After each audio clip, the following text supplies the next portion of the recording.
Good morning. How are you this morning? I hope you're having a good day. Hope you're having a good week. I hope if you're watching this on YouTube and it's not morning, you're still having a good day. And I hope you have a good afternoon and evening too. If you watch it in the middle of the night, maybe somebody wakes up, watches it in the middle of the night. I hope you're having a great evening, night, whenever you happen to be watching this. But for me, right now, live, it's morning. So good morning. So sorry I'm a second late, but that's okay. We're here. We're here. We're ready to go, right? A lot on my mind this morning. First thing I want to say, my Bible study guide's in there because I've been studying it. That's a good thing, right? It's tonight, 7 o'clock Central. Uh, we'll be going live, and you might want to. I think you'll get a notification when I go live if you want to set that up. I don't remember where. There's probably three little dots, and you can put follow. If you're watching on your phone, it should give you a notification. You can hit yes. You want a notification when I go live. But tonight, 7 o'clock Central. Shortly thereafter, by the time we all kind of gather in the Zoom room, we'll be going live here on the I don't even know which week it is. The third week, I think, third or fourth week of our First John Bible study. We're working our way through First John, and I figure I'm guesstimating we've got about 4 more weeks. I don't know, maybe five even, but we're just taking our time and gleaning everything we can from one another and from the Word as God just opens it up. And it's been a real blessing for me. I hope everybody else is enjoying it too.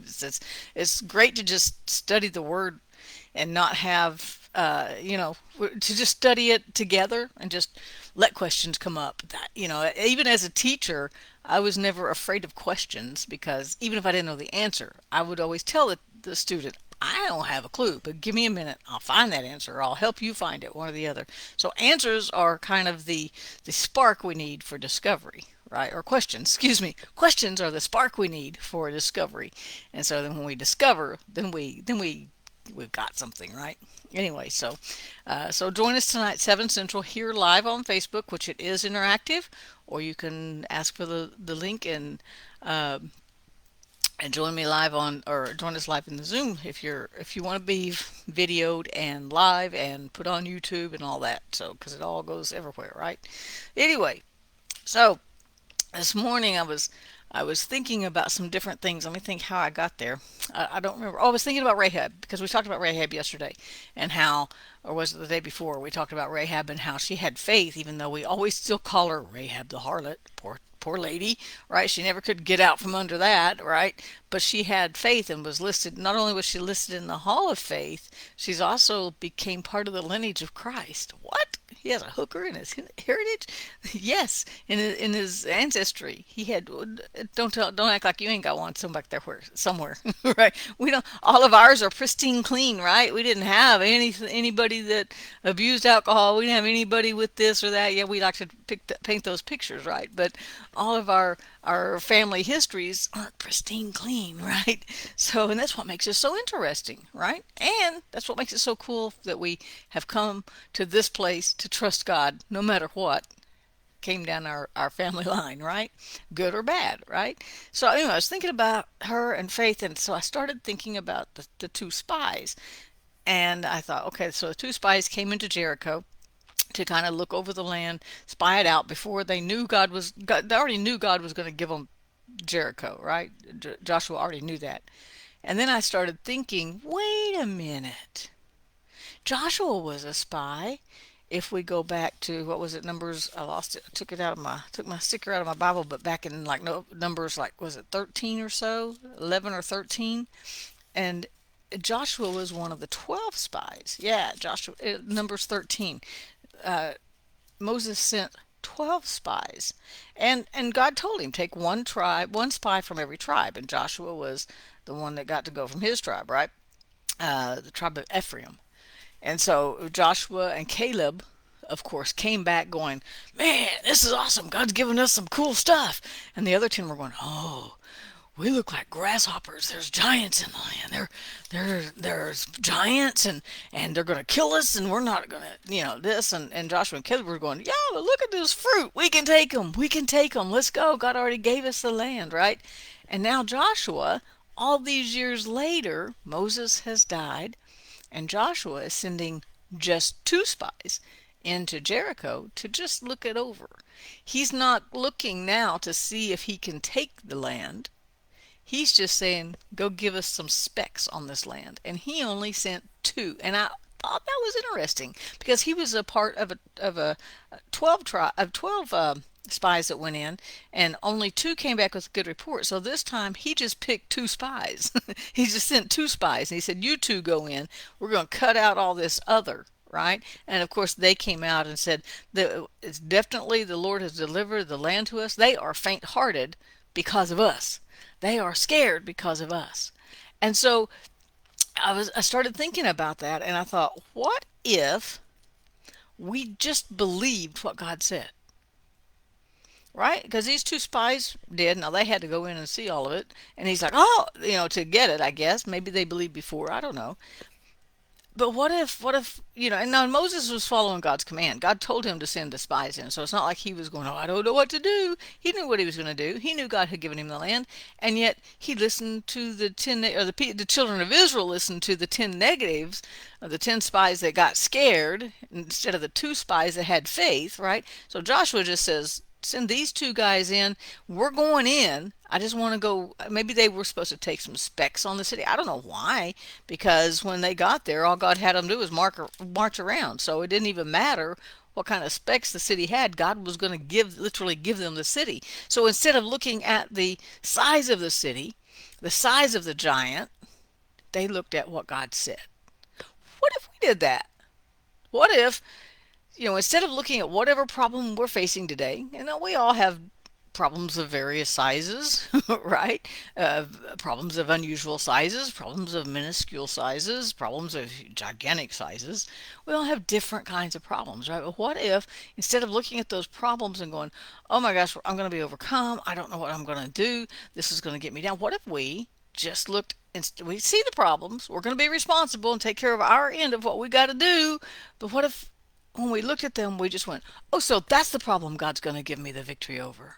Oh, so that's the situation God's going to give me the wisdom to walk through. Oh, so that's a big obstacle God's going to take me over." What if we changed our perspective on that? That's what I've heard, and that's not an original thought, but I know I heard somebody say about David. Instead of looking at the size of the giant like everyone else was, he was looking at the size of his God. And what if we see our problems as something we know God's going to take us through rather than something that might overcome us? Would that change our perspective a little bit? Would it change the way we feel about things a little bit? If we looked through that problem and said, "Oh, wow, that's going to be great, God. I don't know how you're going to get me on the other side of that, but whoa, let's go for this ride," right? So we start looking at our situations, the things we're dealing with. We've all got a list, especially coming out of the pandemic, still hanging around. My neighbor has COVID. My friend in Louisiana has COVID. My friend in Carolina has COVID. I mean, so the COVID's still out there. There's still stuff out there. There's still scary stuff out there, right? And there's still financial craziness. Have you bought gas lately, right? There's a lot of things we can worry about. Oh, man, wait. I won't put that on you. There's a lot of things I can choose to worry about. I can worry about this client, this job, that job, something else job, getting this done, getting that done. There's a lot of things, but I can choose to look through those. We'll call them giants, we'll call them problems, we'll call them situations. I can choose to look through them and go, "Man, look what God's going to get me through." It's about perspective. When the 12 spies came back, the two spies were going, "Look at this fruit. It takes two people to carry a cluster of grapes. Man, that's some big old grapes, isn't it? Big old grapes. That had to be great." Grape. That had to be grape. Sorry. Okay. Sorry. Anyway, I forget I'm live. Anyway, so they looked at the fruit, and the other 10 were looking at the giants and going, "Oh, we're gonna die if we try to go in. That we look like grasshoppers to them," when they should have been saying they look like grasshoppers to God. Right? So it's about our perspective. So my goal for me today, anytime a worry comes up, anytime a problem comes up, I'm going to look at it as, "Wow, this is going to be cool to see how God gets me through this. It's going to be awesome to see how he carries me through this. It's going to be amazing to see the wisdom he gives me to know how to handle this situation and how to get this accomplished or that accomplished." And so I'm going to look at God in the circumstances rather than the giant. I'm going to look at what God promised. So my initial question was, what if we just believed God? What if we just believed that Jesus said, I'm going to leave you my peace? If we just believe it, then no, I'm not trying to be funny, but if we just believe it, then we're going to receive it. I'm on a roll today. When we believe it, when we truly believe what he said, it's ours, right? We can get it. We can apply it. So what if we just for today believed that he said, for instance, here's a scripture. I'm trying to pull some scriptures out of my head now, right?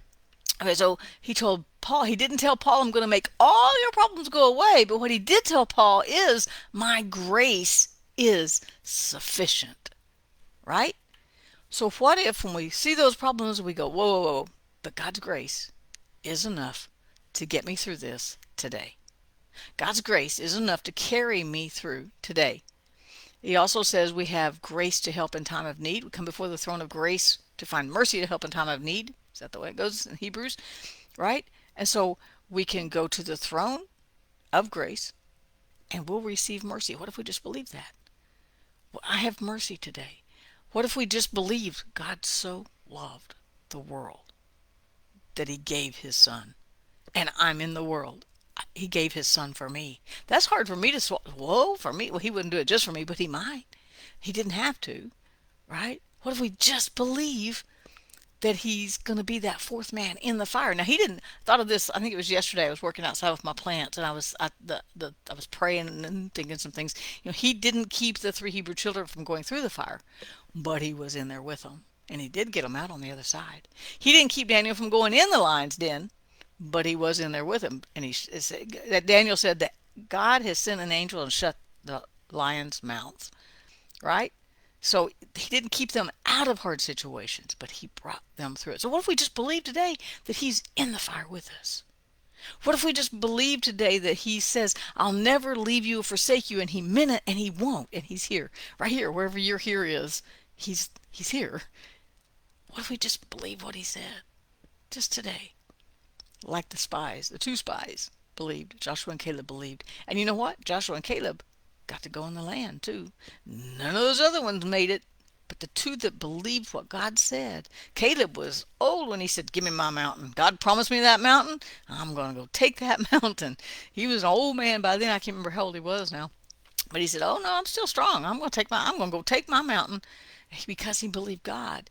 Did he get it the next morning when he woke up? No. It took some years.